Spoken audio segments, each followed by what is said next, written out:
ஆந்திராவின் ஸ்ரீகாக்குளம் மாவட்டத்தைச் சேர்ந்த 19 வயது இளம்பெண் முத்துரெட்டி வாணி தனது அத்தை எம்பட சந்தியாவின் அரவணைப்பில் வளர்ந்து வந்தார். இந்த நிலையில் வாணிக்கம் கர்நாடக மாநிலத்தைச் சேர்ந்த ஒருவருக்கும் அண்மையில் திருமணம் நடைபெற்றது.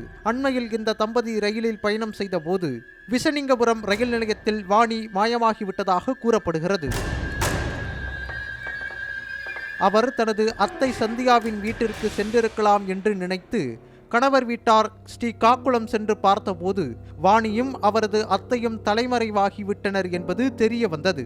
மேலும் வாணி இது போல ஏற்கனவே பலரையும் திருமணம் செய்து ஏமாற்றியுள்ளார் என்ற விஷயம் தெரிந்து கணவர் வீட்டார் அதிர்ச்சியடைந்தனர். பின்னர் இது குறித்து அவர்கள் காவல் நிலையத்தில் புகார் அளித்தனர். இது குறித்து போலீசார் வழக்கு பதிவு செய்து விசாரணை நடத்திய போது வாணியும் அவரது அத்தையும் இதே பாணியில் 8 பேரை ஏமாற்றியுள்ளனர் என்பது தெரிய வந்தது.